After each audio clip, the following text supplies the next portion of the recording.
No worries. So, like Barb said, I am a speech pathologist, qualified speech pathologist. So I graduated in 1991, so quite a long time ago.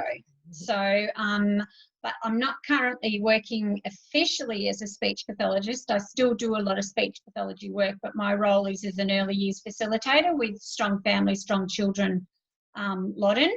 And so we're really looking at kids and families with children 0 to 8 years and looking at the services and supports and everything that kids have, so that when they start school and they're hitting prep at Pyramid Hill College or wherever they're going to school across Loddon Shire, when they're starting school, they've got everything they need to be really ready for school and ready for 13 years of learning. It's got vacuum cleaner joining. I'm not sure who that is. Hello, vacuum cleaner.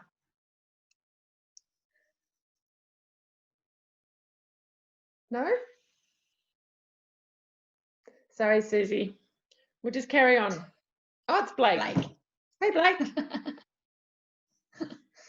So, do you guys know what a speech pathologist does at all? What do you think? What do you think, Jana? What does a speech pathologist do?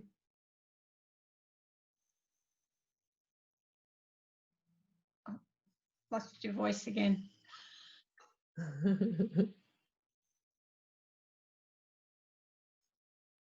That's okay. What about you, Alice? What do you reckon a speech pathologist does? Oh, God. I think they help people with, like, speaking and stuff. Yeah, basically, it's really just around looking at communication. So it can be with children, with kids in school, with adults, right across the age range. So from 0 to end of life, really, looking at communication. And that can be communication where people might just have trouble saying particular sounds. So lots of little kids might have trouble saying some sounds. When they're younger, they might say like, tap the cat, or where's my do instead of where's my shoe. So they might not be able to pronounce particular sounds. But they also might have trouble actually learning words, and they might be 2 or 3 or not being able to say any words at all, which really makes it difficult for them to communicate their needs and their wants. And of course, as you know, like in school, you need your speech and language a lot, because your speech and language is the foundation for literacy. So that's how you end up learning all of your reading and writing and all of the literacy things that are in all of your other classes.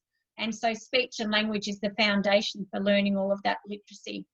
And then there's also the other side where some people who may have a disability, whether it be like Down syndrome or a congenital disorder or cerebral palsy, might have some difficulty with their muscles. They're born that way, muscles of their mouth and communication, and they might need to have, rather than being able to use their voice and their words to communicate, they might need to use their hands. Like, have you ever seen someone signing like that, like different than Auslan, but using some sign, or pictures to get their messages across? So they might have to point to pictures. Sometimes there's even really fancy things like on iPads now where people can use communication devices, and they might push the buttons and that the machine actually says what it is that they want. So, and then of course, if people have acquired brain injury, so they might, if they have an accident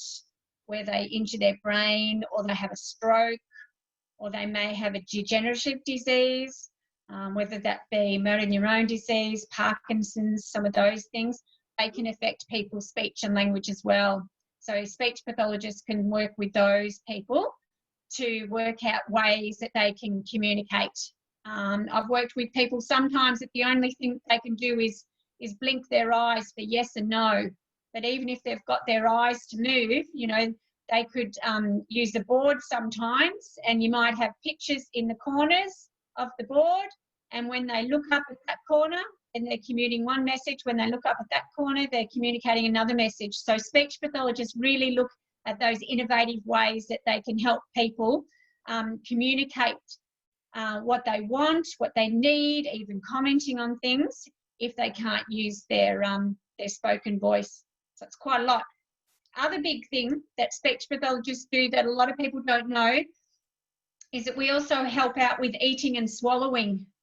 So sometimes if people have a stroke again as well, they might have a weakness sort of on one side of their mouth, and it makes it really difficult for them to eat. And so we'd have to modify their food. Sometimes they also might have trouble swallowing and things might go down the wrong way. So we have to modify their food so it doesn't go down into their lungs, those sorts of things. And even to the point of babies sometimes, they might have, if they're very, very premature sometimes, they need support, or the mum needs support to help them learn a different way to have their bottles or their breast milk, or, you know, learning to have their solids, because they'll have difficulties with eating and swallowing as well. So we sort of all do everything around here, around the mouth.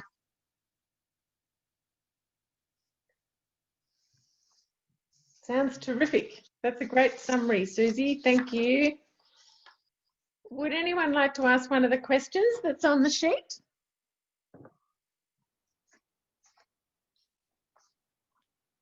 Jana? Do you have the sheet there?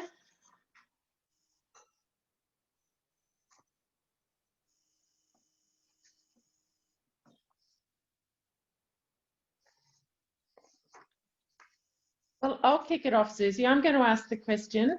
I think Jan is having trouble with her microphone again. Is she?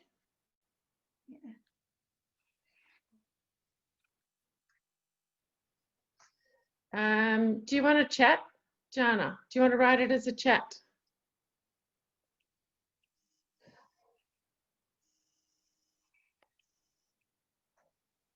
I just want to ask the second question on the sheet. I'm really interested, Susie. Is speech pathology something that you've always wanted to do? So it was probably not something that I dreamt of from when I was little, because when I was growing up, probably a little bit like you guys, year 9, 10, 11, 12, I really wasn't sure what I wanted to do, but I did know that I wanted to probably do something in the health field, something that was in that more caring sort of nurturing sort of role. So it was going to be something in the health field. So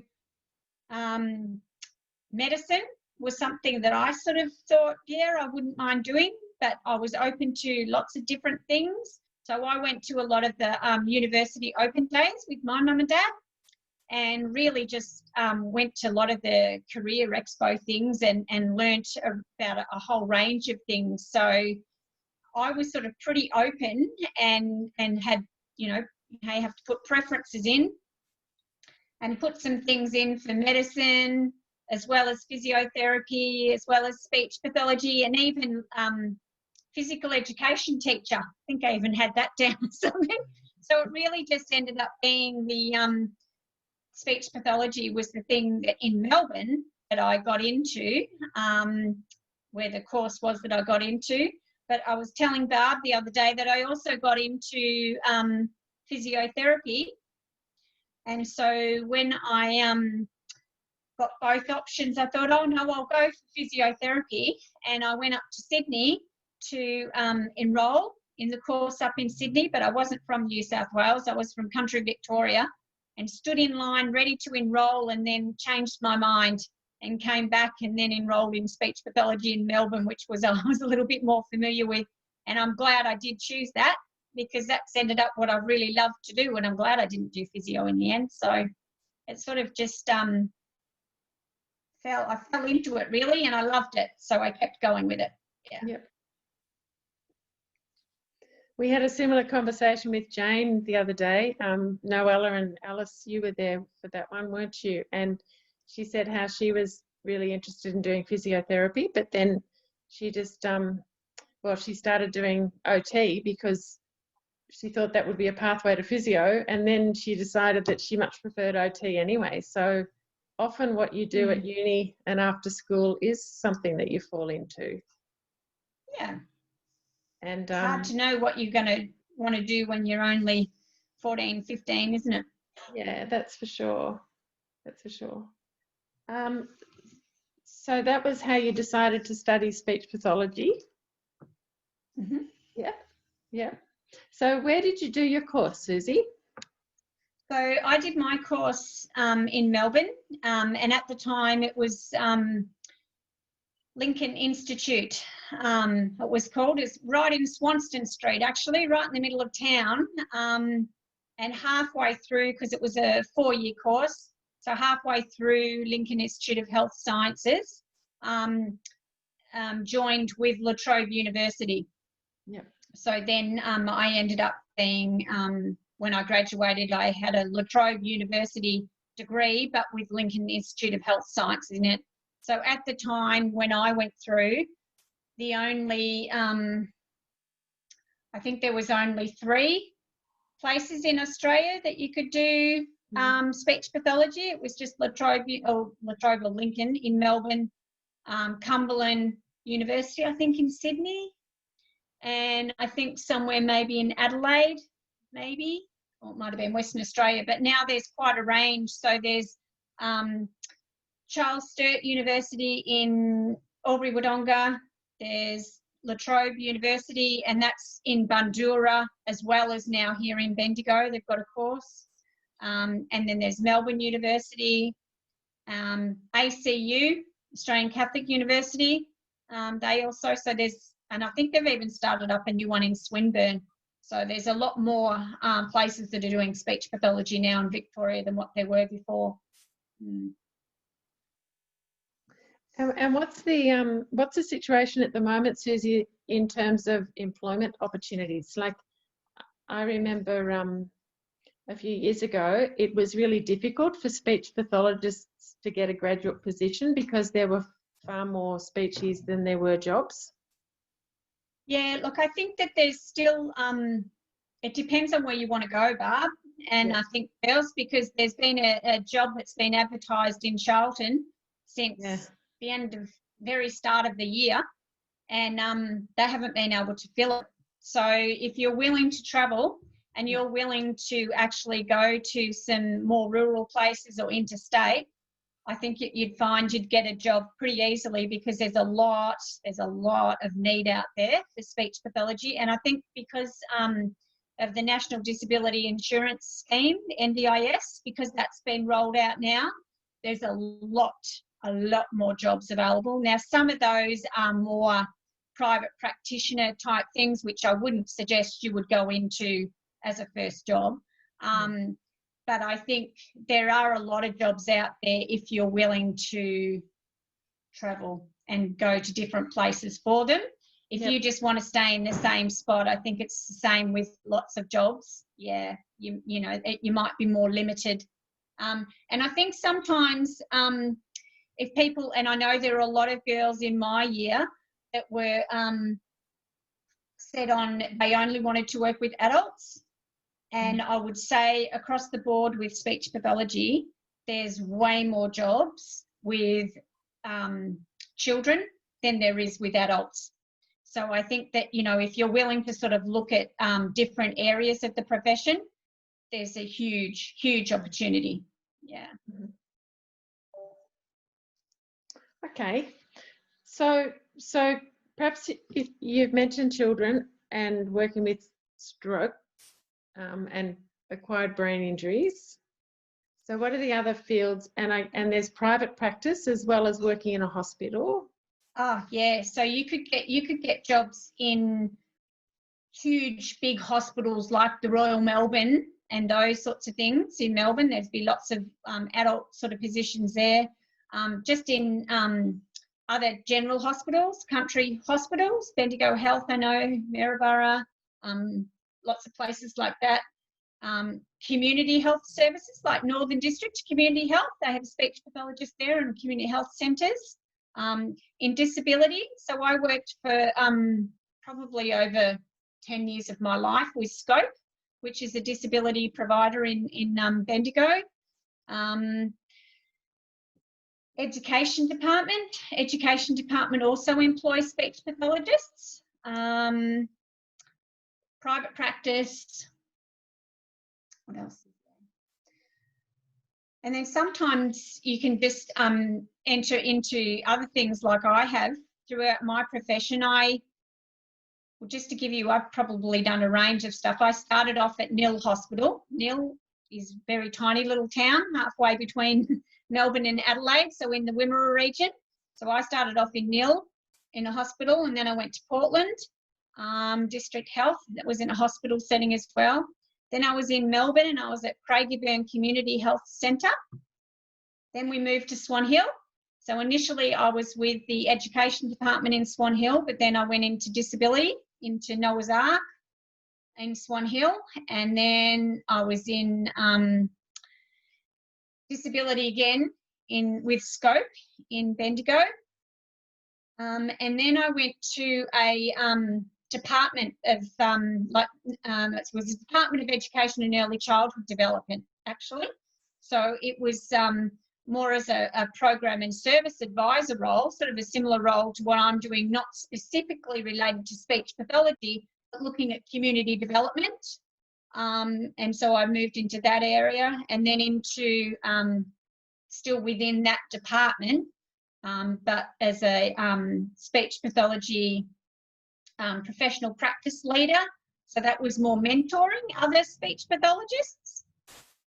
And then I went back to my roots, back into Country Hospital into Maryborough to establish a service there before going back to Scope and then going into this job. So this job, like I said, it's not a speech pathology specific role, but it's a role that's looking at community development, and which feeds into that early childhood area, which is where most of my work as a speech pathologist has been in that early childhood space. So, but there's lots of speech pathologists that go into public servant roles within, whether it be Department of Human Services and Health or into Department of Education. So can take you lots and lots of places, really. Yep. So it's like I'm seeing the parallels with yours and Jane's career, because you've both started off in practice doing the practical speech pathology or OT work that you were trained to do, and then you've both worked your way up the tree to more management and community development roles, which is pretty amazing, Susie. That's great. So those basic courses that you've both done have allowed you to expand and develop into different management roles as well. Yeah, and like there's there's lots of opportunities even to go into more university and into research positions and things like that. Within this program that I'm working in, we've got one of the lecturers at La Trobe University who does lots and lots of research into literacy, and she is helping us evaluate our program. So, you can go into sort of that direction as well. Yep. So how long was the course that you did, Susie? It was 4 years? Yeah, 4 years. And it was, but when I went through, it was a 4-year undergraduate degree. So you can now go do an undergraduate in something else, and then whether it be teaching or anything, and then you can do a 2-year master's degree. So but when I went through, it was 4 years. So I wonder, and girls, please interrupt if you've got a question you want to ask Alice or Jana or Noella or Blake. But I'm just going to go further down that track, Susie. Can you tell us a little bit about what the subject or what the content was in the course, like and what they do now in their masters, and whether it's I'm trying to imagine how you compress 4 years into 2 years and come out as a speech pathologist after a master's, which is only 2 years. But it must be very intensive. But you would have, yeah, they have to do that undergraduate sort of degree first to do that. But I actually think that some of the courses now are turning back to the 4-year undergraduate degree. So yeah, some of them, because we had to learn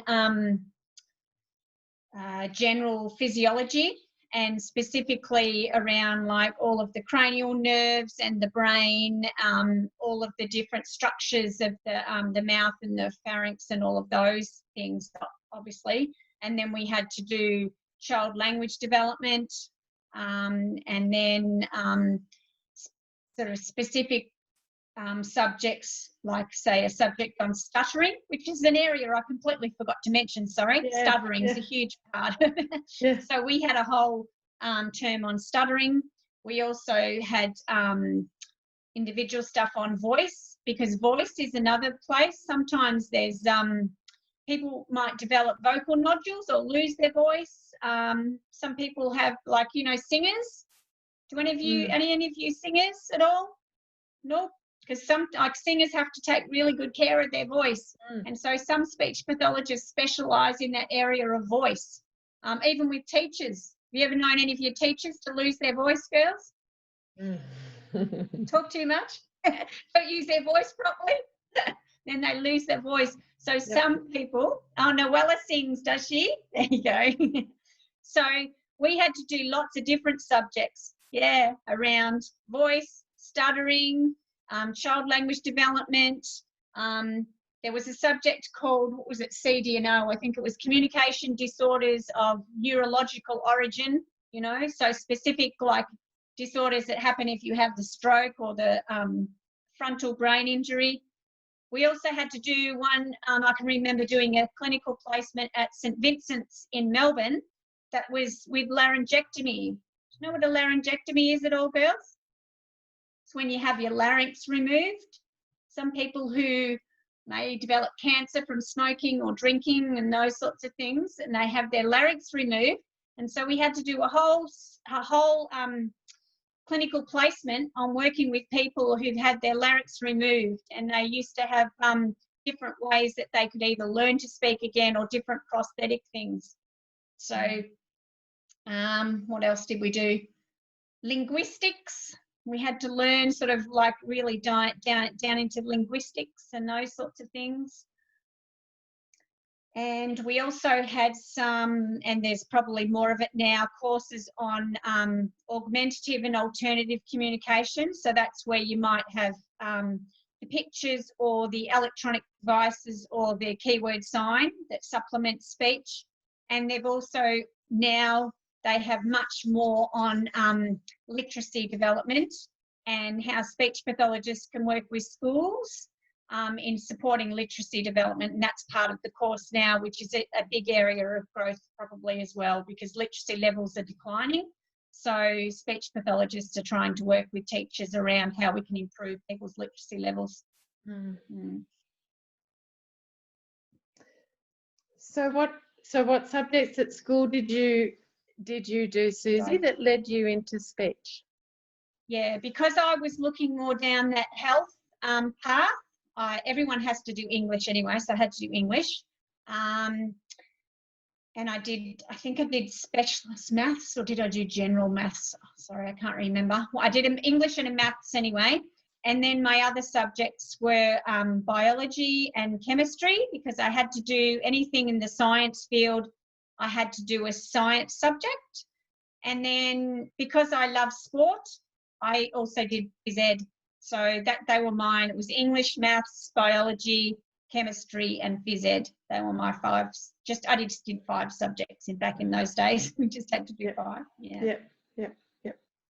So you'd certainly need to have an interest in the body and anatomy. I think it definitely helps. And some science. And that's more biology sort of, and that was just because I knew I wanted to go into the health side of things. Yep. Does that make sense, Alice? I picked my ears when Susie mentioned NDIS and working with people with disabilities, which is what Alice's career interest is. So any Is that right, Alice? Would you like to explain that a little bit more?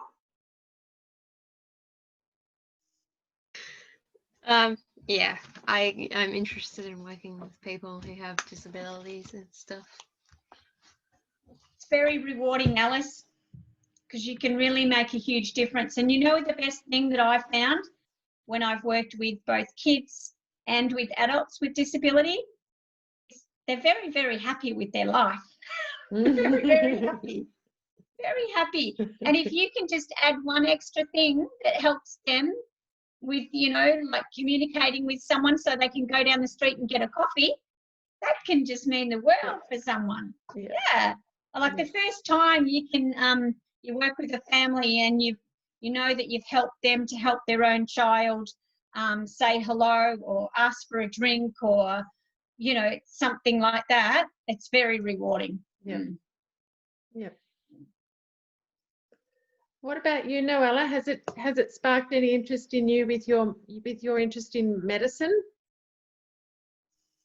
Yes. Yes. Yeah. It would be a much narrower field than doing medicine, but there would still be a lot of science and a lot of understanding of the body that you would need to have to be a speech pathologist.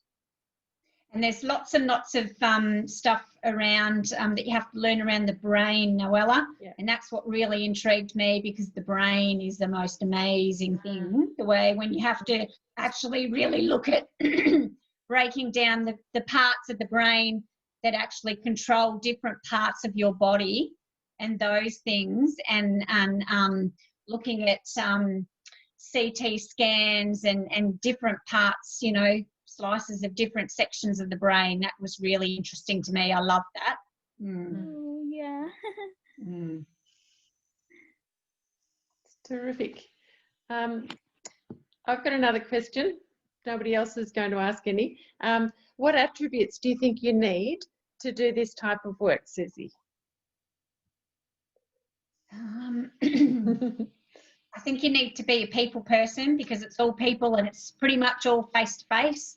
So, and if you like that area of working with kids, it's great.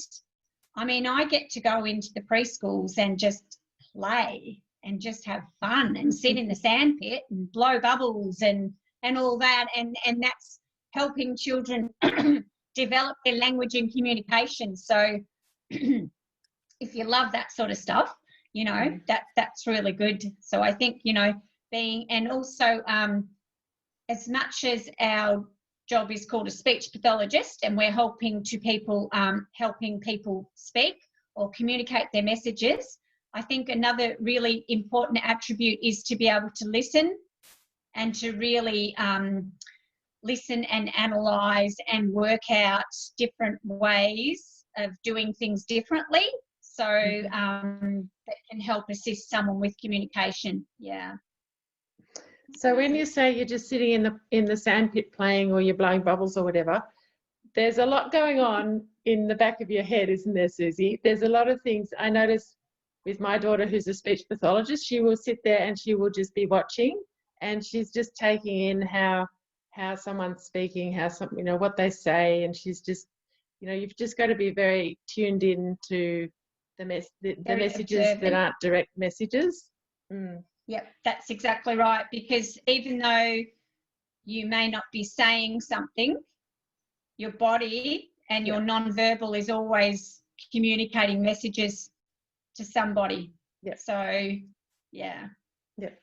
So you can, you know, just by watching and by observing and not saying anything, you can find out an awful lot about, you know, what's going on and the words and the sounds. And that's what I really do love. I love it when you have a child who may have lots and lots of sound errors, but you really analyse that, and then you work out what you're going to work on, and then you do that successfully, and then you just change the way that they can communicate and they can get their message across, because it's very frustrating for little kids sometimes when they're, you know, just saying like, I've had some children that the predominant sound is just a d, or it's just a g. So it's, you know, what can I say? You know, like a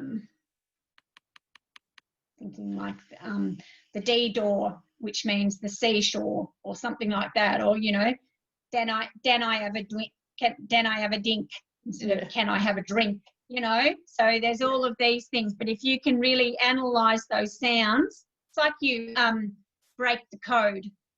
You break the code, and then you know, change it into something that people can understand. So how long does it take to do that?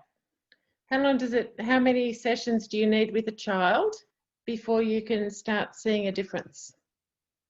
Sometimes it can be almost immediately. Sometimes if you know, you've got a child that's really in tune and a family that's really doing lots of home practice and those sorts of things, you can see changes within, you know, a month or so. Yeah. But it also depends on the amount of, say, the amount of sound errors and the amount of complexity as well. Yeah. So it's quite variable. But you can have some quite good success quite quickly, especially if you get in with children that are younger rather than leaving it until they're, you know, 7 or 8 and it's a habit. Yep. So Susie, can you tell us a little bit about your work with Strong Families, Strong Children? Because you're in Pyramid, like Pyramid is just one of the towns that you visit.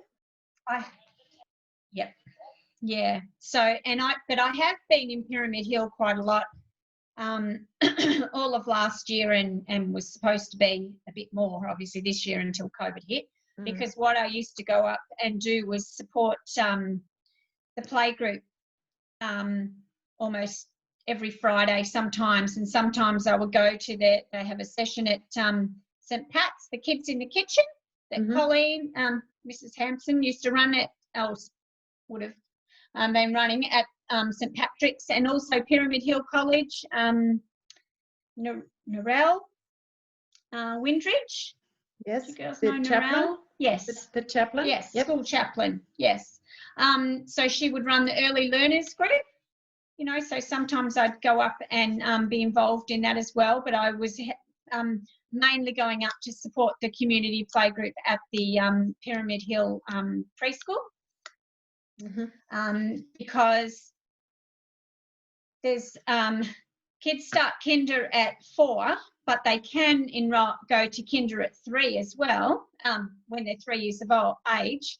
But up till then, there's nothing else for kids to do. They're just at home with mum. So it's really good for them to come out to a play group where they can learn to socialise, and where the mums can also just sit down, have a couple with each other and share. So I was doing lots and lots of work in Pyramid Hill with the play group. And also just across all of the preschools in the Loddon Shire, just supporting the preschool educators and the teachers with any issues they had around children's speech and language development, so that we could get a plan in place to help their language and speech and language development before they came to school. Because sometimes if there's a lingering speech and language issue when they go to start to learn to read and write, it can make things very difficult. And do you spend a lot of time with parents too, Susie? Like, is it a lot about helping parents understand how they can help their children? Yeah, that's a huge area, because it doesn't matter whether a child would sit with a speech pathologist for half an hour every week. That's not what's going to make the difference. It's what happens in between that 1 hour every week that the family, the grandparents, the school, the preschool are doing in between time to encourage their speech and language. That's what makes the most difference. So there's lots and lots of working with families, early childhood educators, playgroup developers, grandparents, carers, everybody. Everybody can help. Everybody can help children's language development. It's not just a speech pathologist. Yep, definitely. Okay. What haven't we covered, girls? And Blake, have you come up with anything, Blake? You can put something in the chat if you like. Yes, if you've got a question. We've covered what different I have roles you've had. Oh, sorry. Noella has a question. Yes. What are typical hiring procedures for this field? Sorry, can you say that again?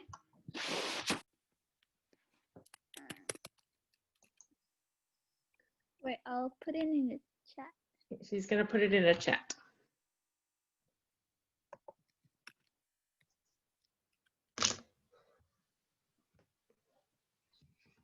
Oh,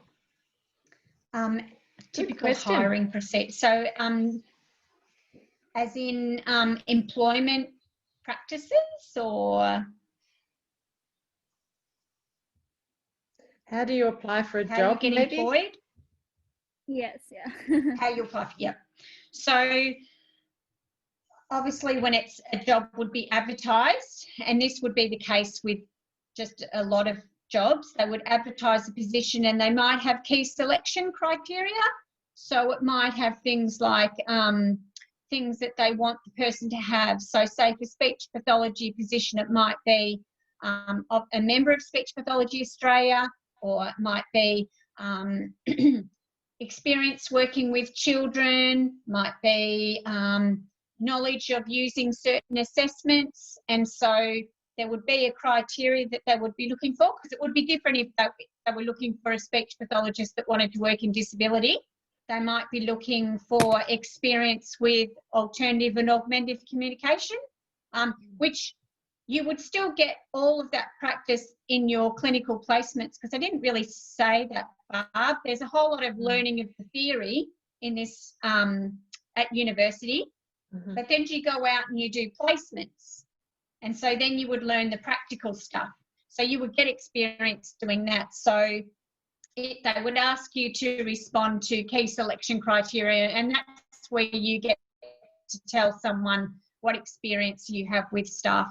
The normal developing resumes, and you would send that in, and then they might interview you. Has anyone ever done any mock interviews? Have you done that yet or not yet? Yeah, we did in English a bit. A little bit? Yeah. And you'd have an interview, and then, yeah, then you see whether you're successful for the job.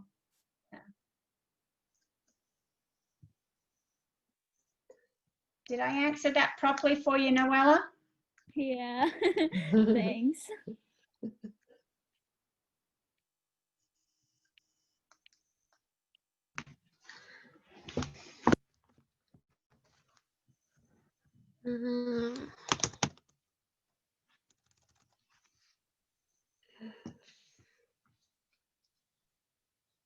Have you got a question, Alice?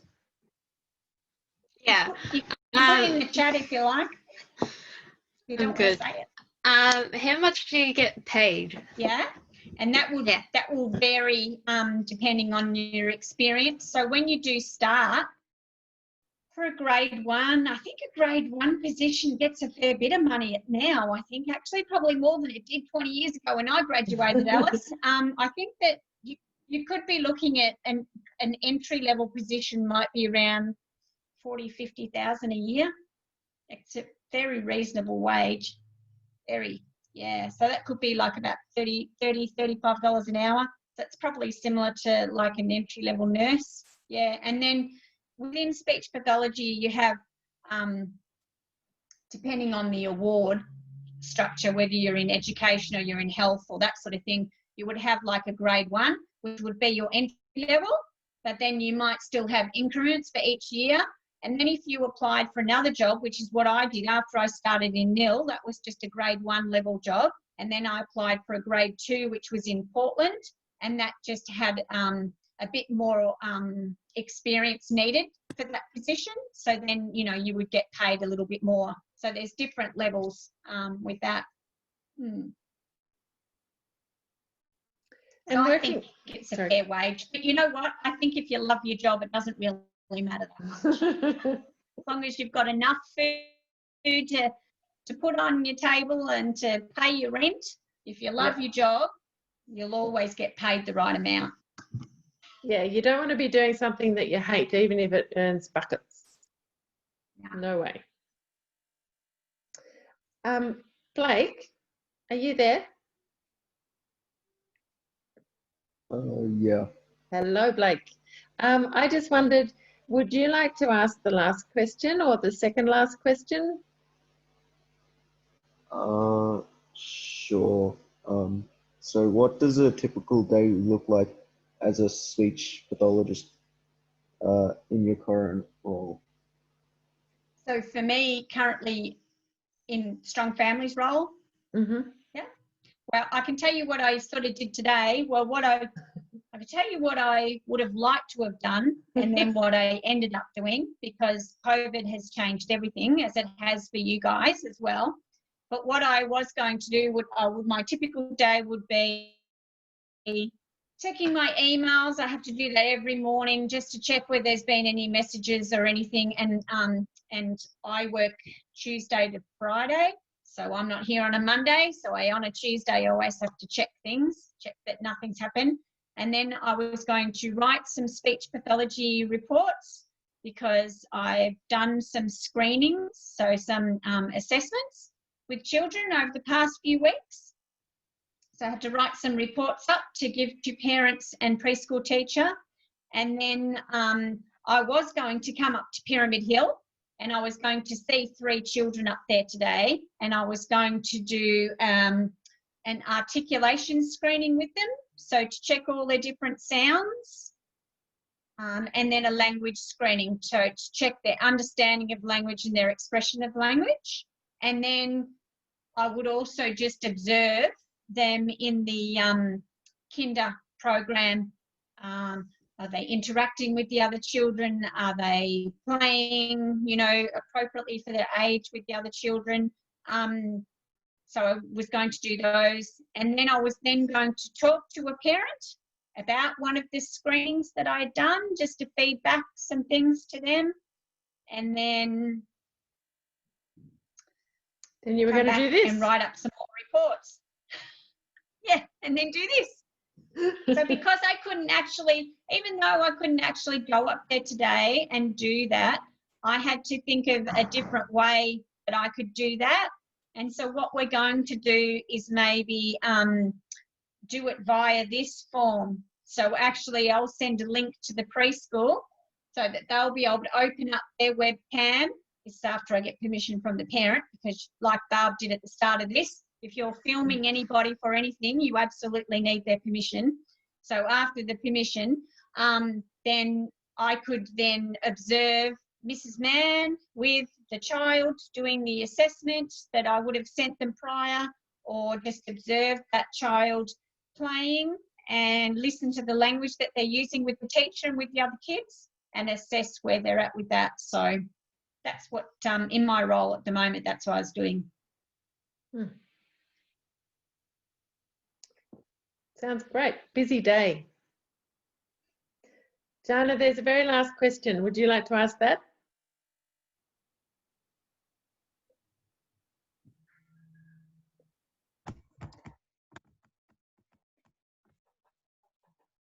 Would you recommend SP as a career, and why? Yeah, I'd absolutely recommend it as a career, because I love it, and I love playing with children, and I love that interaction with children and with adults. And there's lots of, that is the one thing that I think I have missed over this whole period of COVID, and you probably have missed it, not connecting up with your friends as much with things too. I'm a people person, and I love interacting with adults and kids, and seeing, children develop into the best they can be. So I would absolutely recommend speech pathology for that, because I know you can have a big impact on someone's life. And you can think about how you would get through the day if you couldn't use your voice and you had to go through a whole day where you couldn't speak to anyone. That would be really, really frustrating. So if I can help someone get their message across, so that they can go and ask for a cup of coffee, or they can say hello to their best friend, or chat about what they did on the weekend, then that's progress for me. So I would recommend it, because of the joy that I get out of helping someone be able to communicate their message and be the best that they can be. And the other thing, when it's all said and done, you can't learn to read and write if you don't learn how to, you know, learn language, whether that be verbally or not. So it's really, it's one of the best things in life if people can learn their speech and language development. It's a foundation for everything. So that's why I love it too. Fantastic. Great answer, Susie. Thank you. Blake, would you like to say anything else to Susie, or have you got anything else on your mind? So, when you were studying for it, how did you organize your day? Sort of thing. At university, Yeah. yeah, I was living in Cobram when I finished year 12, so that's up on the Murray. So I had to move down to Melbourne, and I had to live like in like, you know, away from home in Melbourne as well as go to uni. So my day would be getting up and having to take care of myself. So that was a big part of going to university, actually, was just learning how to live by yourself and not have mum do everything for you. So I would have to get up and make my own lunch and all that sort of stuff and make my way to university, sit in classes. We were in big lecture theatres. Sometimes we used to actually have classes with the physios and the OTs at the start because we were doing similar subjects. So we'd be in a big auditorium in a lecture theatre. So I might have had, you know, 2 or 3 of them during the day. And then we would have assignments like you do at school. You have to do, you know, like a big assignment or a literature review or something like that. And I would do that.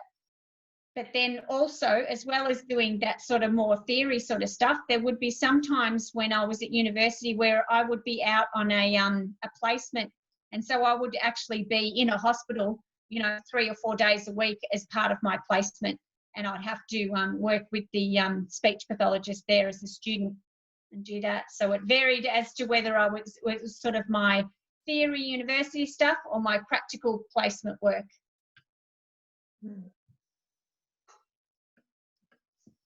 Good question, Blake. Thank you.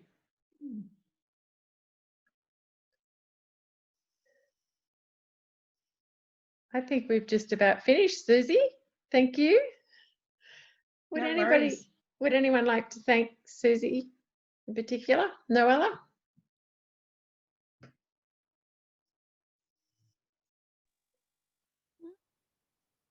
Hi. Thanks for like coming to us and saying. That's all right. No worries at all. Thanks for your time. I know it's your after school time too. So thank you for letting me take an hour of your after school time. So good, and thanks for giving us another knowledge or something. Oh, Noella, we can hardly hear you. You sound like a little mouse. Hello? I think we've got the gist of what you're saying. It's been fantastic to listen to you, Susie. You've got lots of inspirational stories there, and it's really great to hear that you love your work so much. And I'm sure if any of the students at Pyramid want to follow up more information about speech pathology or allied health as a career, we know where to go to. No worries. Thanks for having me, Barb. No worries. Thank you. And I have recorded this. I have recorded this. I'll stop recording now. How do I do that? Stop recording.